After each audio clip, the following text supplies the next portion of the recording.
Good morning students. तो आज अपन इस क्लास के अंदर ट्रेडिशनल अप्रोच को डिस्कस करेंगे। अभी तक अपन ने मॉडर्न अप्रोच से जर्नल एंट्री कैसे बनाई जाती है ये अपन ने देखा था। आज अपन ट्रेडिशनल अप्रोच से कैसे जर्नल एंट्रीज बनती है वो देखेंगे। देखिए, इस चीज़ का ध्यान रखना है अपने को कि ट्रेडिशनल अप्रोच हो चाहे मॉडर्न अप्रोच हो, दोनों से जो आंसर निकलेगा, जो अपनी जर्नल एंट्री बनेगी वो सेम बनेगी, बट दोनों के जो एंट्री बनाने का जो तरीका है, जो अप्रोच है, वो अलग अलग होती है। तो चलिए अपन स्टार्ट करते हैं ट्रेडिशनल अप्रोच। इसके अंदर कैसे अकाउंट होते हैं, जैसे कि अपन ने मॉडर्न अप्रोच के अंदर देखा था 5 अकाउंट होते हैं उसके अंदर। यहाँ पे देखिए कितने अकाउंट के अंदर इसे क्लासिफाई किया हुआ है। तो चलिए देखिए, अकाउंट के यहाँ पे 2 पार्ट किए हुए हैं। एक होता है पर्सनल अकाउंट, एक होता है इम्पर्सनल अकाउंट। इम्पर्सनल के फिर से 2 पार्ट किए हुए हैं, रियल अकाउंट और नॉमिनल अकाउंट। तो कुल मिला के अपन देखें तो ट्रेडिशनल अप्रोच के हिसाब से अकाउंट को 3 पार्ट में क्लासिफाई किया हुआ है, पर्सनल अकाउंट, रियल अकाउंट और नॉमिनल अकाउंट। देखिए, सबसे पहले मैं यहाँ पर रियल अकाउंट आपको बता देता हूँ और नॉमिनल अकाउंट बता देता हूँ, इससे समझना थोड़ा इजी रहेगा। उसके बाद में अपन पर्सनल अकाउंट की तरफ चलेंगे। तो देखिए, रियल अकाउंट के अंदर क्या है, यहाँ पे लिखा हुआ है कि क्या क्या चीज़ें इसे कवर करती है, मतलब रियल अकाउंट के अंदर कौन कौन सी चीज़ें आएगी। तो यहाँ पे मैंने लिखा है ऑल असेट्स एक्सेप्ट डेटर्स। तो सारी असेट्स एक्सेप्ट डेटर, डेटर के अलावा जो भी असेट्स है, जैसे अपनी बिल्डिंग हो गई, फर्नीचर हो गया, कैश हो गया, बैंक हो गया, तो ये सारी जो अपनी असेट्स होती हैं एक्सेप्ट डेटर। डेटर क्या होता है अपने को पता है, डेटर के अलावा जो भी अपनी असेट्स हैं वो सारी रियल अकाउंट के अंदर कवर होती है। अब इसका देखिए रूल क्या है। यहाँ पे अपन जैसे मॉडर्न अप्रोच में अपन ने देखा था कि उनको इंक्रीज होता है, असेट्स इंक्रीज होती है तो अपन उसको डेबिट करते हैं। तो यहाँ पे देखिए क्या रूल है, यहाँ पे रूल है debit what comes in, credit what goes out. जो चीज़ आ रही है डेबिट उसे करना है, व्हाट कम्स इन जो चीज़ आ रही है उसे अपने को डेबिट करना है, और जो चीज़ जा रही है क्रेडिट व्हाट गोज आउट, तो जो चीज़ जा रही है उसे अपने को क्रेडिट करना है। सिंपल सा अपन एग्जांपल लेते हैं कि अपन ने फर्नीचर परचेज किया है। अब फर्नीचर जब अपन ने परचेज किया है तो फर्नीचर अपने बिजनेस में आ रहा है, तो फर्नीचर बिजनेस में आ रहा है तो उससे अपन क्या कर देंगे, फर्नीचर अकाउंट को अपन डेबिट कर देंगे।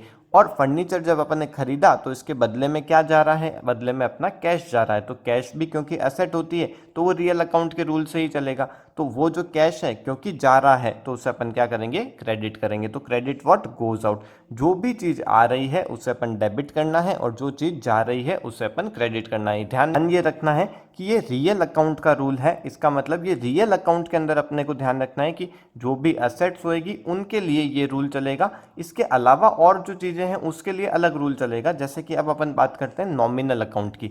तो नॉमिनल अकाउंट के अंदर क्या क्या चीज़ें कवर होती है, इसके अंदर सारी income, all income and expenses, जो भी इनकम है अपनी या फिर जो भी एक्सपेंसेस हैं वो सारे नॉमिनल अकाउंट के हेड के अंदर कवर होते हैं। जैसे कि एक एग्जांपल देख सकते हैं, सैलरी अकाउंट। तो सैलरी क्या है, अपना एक एक्सपेंस है, तो सैलरी किस में कवर होएगा, नॉमिनल अकाउंट में कवर होएगा। तो सैलरी के ऊपर कौन सा रूल चलेगा, नॉमिनल अकाउंट का जो रूल है वो चलेगा। और जैसे कोई इनकम की बात करते हैं अपन, जैसे कि अपनी इनकम हो रही है, कमीशन अपने को रिसीव हो रहा है, तो कमीशन क्योंकि इनकम है और इनकम नॉमिनल अकाउंट का रूल से चलेगा। तो अपने को इसका रूल देखना है अब। तो देखिए रूल क्या होता है, debit all expenses and losses and credit all income and gains. तो यहाँ पे बहुत ही सिंपल अप्रोच इसने बता दी कि जो भी एक्सपेंस अपने को दिख रहे हैं उसे अपने को क्या करना है, डेबिट करना है, और जो भी इनकम अपने को दिख रही है उसे अपने को क्या करना है, क्रेडिट करना है। तो इसका मतलब यहाँ का जो रूल है ये और भी ज़्यादा सिंपल हो गया कि सारे एक्सपेंस देखते ही अपने को क्या करना है, उसे डेबिट करना है, और जो भी इनकम हो रही है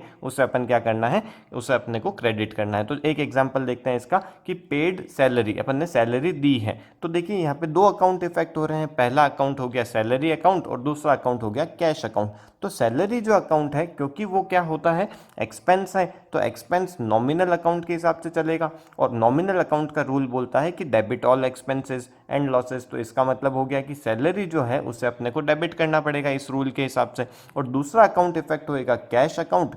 कैश अकाउंट कौन से रूल से चलेगा, क्योंकि वो कैश अपनी असेट होती है और असेट रियल अकाउंट के अंदर आता है। तो रियल अकाउंट का रूल क्या बोलता है, credit what goes out and debit what comes in. Credit what goes out. तो क्रेडिट क्योंकि अपना कैश जा रहा है तो उसे अपने को क्या करना है, क्योंकि ये जा रहा है, गोज आउट है, तो इसका मतलब उसे अपने को क्रेडिट करना है। तो बहुत सिंपल सा रूल बोल दिया इसने। रियल अकाउंट और नॉमिनल अकाउंट अपने को समझ में आ गया। इनके आप रूल्स को यहाँ पे प्रॉपर्ली लिख लीजिए, एक कॉपी में नोट्स बना लीजिए। इसके बाद में अपन देखते हैं पर्सनल अकाउंट क्या होता है। तो देखिए पर्सनल अकाउंट का नाम से अपने को मतलब पता पड़ रहा है कि यहाँ पे कोई भी इंडिविजुअल्स हैं, कोई भी पर्सन हैं, उनके नाम आने वाले हैं। जैसे कि राम अकाउंट, श्याम अकाउंट, कोई भी जो भी अपना डेटर होएगा, क्रेडिटर होएगा। इसके अलावा कोई कंपनीज के नाम भी आ सकते हैं, फर्म्स के नाम भी आ सकते हैं, जैसे कि रिलायंस लिमिटेड हो गया। तो ये सारी जो हैं, ये सारी चीज़ें पर्सनल अकाउंट के अंदर आती है। अब पर्सनल अकाउंट का रूल क्या बोलता है, debit the receiver, credit the giver. जो जना रिसीव कर रहा है चीज़ को, उसे अपने को डेबिट करना है, और क्रेडिट द गिवर, जो जना उसे दे रहा है उसे अपने को क्या करना है, क्रेडिट करना है। एक एग्जांपल अपन क्या ले सकते हैं, जैसे कि अपन ने परचेज किया राम से गुड्स, तो अपन ने क्या किया, परचेज गुड्स फ्रॉम राम। तो राम से जब अपन गुड्स रिसीव करेंगे तो दो अकाउंट इफेक्ट होंगे, एक अकाउंट होएगा परचेज अकाउंट और दूसरा अकाउंट होएगा राम अकाउंट। तो देखिए परचेज अकाउंट क्योंकि अपना ये नॉमिनल के अंदर आता है, परचेज अपना एक्सपेंस होता है, तो इसलिए ये नॉमिनल अकाउंट के अंदर आया। तो परचेज को तो अपन क्या कर देंगे, क्योंकि परचेज अपना एक एक्सपेंस है, तो इसे अपन डेबिट ऑल एक्सपेंसेस के हिसाब से परचेज अकाउंट को डेबिट कर देंगे। और दूसरा अकाउंट हुआ राम अकाउंट।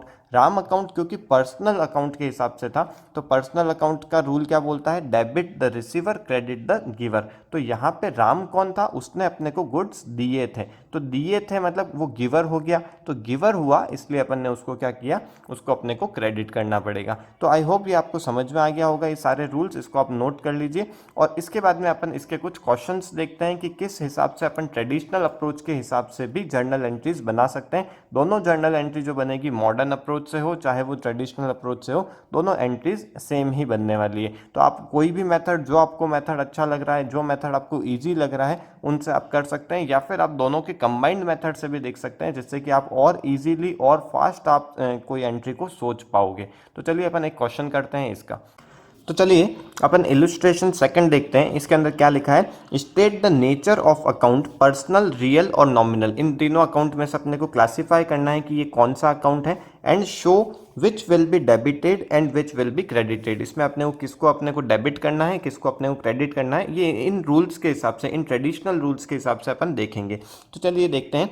रेंट रिसीव्ड, देखिए रेंट क्या होता है, अपनी एक इनकम हो रही है। यहाँ पे जब रेंट अपन पे करेंगे तो वो अपना एक एक्सपेंस हो जाएगा, और रेंट जब अपन रिसीव करेंगे तब अपनी वो इनकम हो जाएगी। तो मैंने आपको बताया था कि नॉमिनल अकाउंट के अंदर ऑल इनकम और एक्सपेंस कवर होता है। इसका मतलब जो रेंट रिसीव हो रहा है वो रेंट रिसीव अपना नॉमिनल अकाउंट के अंदर होएगा। और क्योंकि यहाँ का जो रूल है वो क्या बोलता है, वो बोलता है credit all income and gains. तो इसका मतलब यहाँ पे जो इनकम है उसे अपने को क्रेडिट करना पड़ेगा। तो फर्स्ट जो है रेंट रिसीव्ड, ये अपना नॉमिनल अकाउंट है और ये क्रेडिट के अंदर आएगा। देन सेकंड देखते हैं मशीनरी परचेज्ड। जब भी अपन कोई असेट परचेज कर रहे हैं, इसका मतलब ये असेट किसके अंदर कवर होती है, ये रियल अकाउंट के अंदर कवर होती है। और रियल अकाउंट का रूल बोलता है debit what comes in, credit what goes out. इसका मतलब है कि क्योंकि मशीन अपन ने परचेज की है तो ये अपने बिजनेस के अंदर आई है, कम्स इन हो रहा है यहाँ पे, तो इसका मतलब इसे अपन क्या करेंगे, डेबिट करेंगे। इसके बाद में देखिए गुड्स परचेज। जब भी अपन गुड्स परचेज करते हैं तो ये अपना एक एक्सपेंस होता है, और एक्सपेंस किसके अंदर कवर होता है, अपने को पता है ये होता है नॉमिनल अकाउंट के अंदर। और नॉमिनल अकाउंट के रूल के हिसाब से डेबिट ऑल एक्सपेंसेस, इसका मतलब इसे अपन ये नॉमिनल अकाउंट में है और इसे अपन डेबिट करेंगे। इसके बाद में देखिए कैपिटल इंट्रोड्यूस्ड। ये आप ध्यान रखिए कि कैपिटल जो होती है ये पर्सनल अकाउंट के अंदर आता है, और पर्सनल अकाउंट का रूल जो बोलता है वो बोलता है debit the receiver and credit the giver. तो यहाँ पे क्योंकि इस पर्सन जिसने भी कैपिटल इंट्रोड्यूस करी है उसने क्या किया है, बिजनेस में पैसा दिया है, मतलब वो गिवर है वहाँ पे। तो गिवर है इसलिए अपन कैपिटल को क्या करते हैं, इसे अपन क्रेडिट करते हैं। Then rent paid. अब रेंट अपन ने पे किया है, ये नॉमिनल अकाउंट के अंदर आ जाएगा, और नॉमिनल में डेबिट इसको करना पड़ेगा क्योंकि ये अपना एक एक्सपेंस है। देन नेक्स्ट आता है इंटरेस्ट रिसीव्ड। इंटरेस्ट रिसीव्ड ये अपनी एक इनकम है, इनकम नॉमिनल अकाउंट के अंदर आती है, और क्योंकि ये इनकम है इसे अपन credit all income and gains के रूल के हिसाब से अपन इसे क्रेडिट कर देंगे। देन बिल्डिंग सोल्ड, अब देखिए बिल्डिंग अपना असेट होती है और असेट रियल अकाउंट के अंदर आती है, और यहाँ पे रूल जो बोलता है वो बोलता है debit what comes in and credit what goes out. क्योंकि ये बिल्डिंग अपन ने बेची है, सोल्ड लिखा हुआ है यहाँ पे, इसका मतलब ये जा रही है बिजनेस से। जब जाती है बिजनेस से तो इसका मतलब इसे अपने को क्रेडिट करना पड़ेगा। देन आता है डिस्काउंट अलाउड। डिस्काउंट अलाउड अपना एक एक्सपेंस है और ये नॉमिनल अकाउंट के अंदर ये डेबिट हो जाएगा। देन गुड्स सोल्ड, जब भी अपन गुड्स सेल करते हैं तो ये अपनी एक इनकम होती है, और इनकम किसके अंदर आएगी, ये नॉमिनल अकाउंट के अंदर आएगी, और इनकम को अपन क्या करेंगे, क्रेडिट करेंगे, क्योंकि रूल बोलता है debit all expenses and credit all income and gains. तो ये मेरे हिसाब से समझ में आ गया होगा आपको। इसके बाद में अपन कुछ क्वेश्चंस देखते हैं, कुछ जर्नल एंट्री के क्वेश्चन देखते हैं, जिसको अपन ट्रेडिशनल अप्रोच के हिसाब से सॉल्व करेंगे। मॉडर्न अप्रोच के हिसाब से अपन ने जर्नल एंट्री सीख ही ली थी, अब अपन ट्रेडिशनल अप्रोच के हिसाब से भी एक क्वेश्चन कर लेंगे। तो चलिए अब अपन क्वेश्चन नंबर 7 देखते हैं। Analyse the following transaction, state the nature of account and state which account will be debited and which account will be credited. तो यहाँ पे अपन देखिए स्टार्ट करते हैं। फर्स्ट दे रखा है अपने को लाल स्टार्टेड बिजनेस विद कैश। तो यहाँ पे देखिए सबसे पहले अपने को वही आइडेंटिफाई करना पड़ेगा कि कौन से दो अकाउंट इफेक्ट हो रहे हैं। तो पहला अकाउंट इफेक्ट हो रहा है कैश अकाउंट, और दूसरा अकाउंट इफेक्ट हो रहा है यहाँ पे कैपिटल अकाउंट। अब अपन ट्रेडिशनल अप्रोच के हिसाब से देखेंगे कि कैश अकाउंट किसके अंदर आता है। तो कैश अकाउंट अपने आता है रियल अकाउंट के अंदर, और रियल अकाउंट का रूल बोलता है कि डेबिट व्हाट कम्स इन। तो देखिए जब भी अपन ने बिजनेस स्टार्ट किया था तो कैश वहाँ पे इंट्रोड्यूस किया था, इसका मतलब कैश बिजनेस के अंदर आया है। जब बिजनेस के अंदर आया है मतलब डेबिट व्हाट कम्स इन, तो इसे अपने को क्या करना पड़ेगा, इसे अपने को डेबिट करना पड़ेगा। देन नेक्स्ट देखिए यहाँ पे कैपिटल अकाउंट। कैपिटल अकाउंट किसके अंदर आता है, ये अपना पर्सनल अकाउंट के अंदर आता है, और पर्सनल अकाउंट का रूल बोलता है debit the receiver credit the giver. क्योंकि ये जो पर्सन है इसने पैसा दिया है बिजनेस में, ये गिवर है यहाँ पे, इसलिए कैपिटल को अपन क्या करेंगे, इसे अपन क्रेडिट करेंगे। तो इस हिसाब से जो अपनी जर्नल एंट्री बनेगी वो क्या बन जाएगी, cash account debit to capital account. तो चाहे आप मॉडर्न अप्रोच से करें चाहे आप ट्रेडिशनल अप्रोच से करें, जो मेथड आपको सूटेबल लग रहा है आप उससे फॉलो कर सकते हैं, बट दोनों का आंसर सेम आएगा।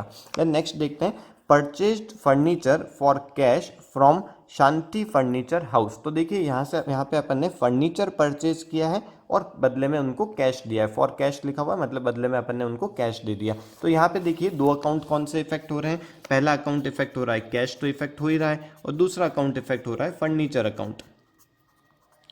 अब देखिए कैश अपना क्या होता है, ये रियल अकाउंट के अंदर आता है क्योंकि ये अपनी एसेट है, और फर्नीचर भी अपनी एसेट है, इसलिए ये भी क्या होएगा, रियल अकाउंट के अंदर ही आएगा। दोनों रियल अकाउंट के अंदर आ रहे हैं। अब देखिए कैश क्या हुआ है, कैश हो रहा है जा रहा है, अपने बिजनेस से जा रहा है, तो अपन इसे क्रेडिट व्हाट गोज आउट, तो इसके इस रूल के हिसाब से इसे अपन क्रेडिट कर देंगे। देन फर्नीचर क्या हो रहा है, फर्नीचर बिजनेस में आ रहा है क्योंकि अपन ने परचेज किया है तो फर्नीचर बिजनेस में आएगा, और फर्नीचर बिजनेस में आ रहा है तो रूल के हिसाब से डेबिट व्हाट कम्स इन, जो बिजनेस में आया उसे अपने को क्या करना पड़ेगा, डेबिट करना पड़ेगा। तो इस हिसाब से अपनी जर्नल एंट्री क्या हो जाएगी, furniture account debit to cash. इस पैटर्न से अपनी जर्नल एंट्री हो जाएगी। नेक्स्ट देखते हैं, परचेज्ड गुड्स फॉर कैश। तो यहाँ पे अपन ने गुड्स परचेज किया, मैंने आपको बताया था कि जब भी अपन गुड्स परचेज करते हैं तब परचेज अकाउंट आता है एक चीज़। तो यहाँ पे अपन देखते हैं कि एक तो परचेज अकाउंट इफेक्ट हुआ और बदले में अपन ने क्या किया है, कैश दिया है यहाँ पे, तो यहाँ पे दूसरा इफेक्ट हुआ कैश अकाउंट। अब परचेज अकाउंट क्या है, मैंने आपको बताया नॉमिनल अकाउंट के अंदर आता है नॉमिनल, और नॉमिनल अकाउंट का रूल बोलता है कि सारे एक्सपेंसेस को आपको डेबिट करना है, डेबिट ऑल एक्सपेंसेस। तो ये क्योंकि अपना एक एक्सपेंस होता है तो इसे अपन क्या करेंगे, डेबिट करेंगे। कैश अकाउंट किस में आता है, ये अपना रियल अकाउंट के अंदर आता है, और इसके रूल के हिसाब से मैंने क्योंकि कैश दिया है परचेज करने के लिए तो क्रेडिट व्हाट गोज आउट, तो क्रेडिट व्हाट गोज आउट, तो इसे अपन क्योंकि ये बिजनेस से जा रहा है इसे अपन क्रेडिट करेंगे। तो इस पैटर्न से अपन जर्नल एंट्री करेंगे। आप ये पूरा क्वेश्चन आप देख लीजिए, आप चाहें तो स्क्रीनशॉट ले लीजिए इसका, और आप खुद इसे सॉल्व करने की कोशिश कीजिए। कोई भी डाउट हो तो आप इसे प्लीज़ कमेंट बॉक्स में लिखिए, जिस पूरी कोशिश करूंगा कि आपके जो भी क्वेश्चन हैं उनका मैं प्रॉपरली रिप्लाई दे पाऊँ। ओके, तो आज की क्लास को अपन यहीं वाइंड अप करते हैं। नेक्स्ट क्लास के अंदर अपन और भी स्पेशल एंट्रीज देखेंगे। यहाँ तक आपको यदि अच्छे से समझ में आ गया हो तो आप प्लीज़ इसे लाइक कीजिए, सब्सक्राइब कीजिए चैनल को, और प्लीज़ इसे अपने फ्रेंड्स के साथ में शेयर कीजिए। Okay, thank you.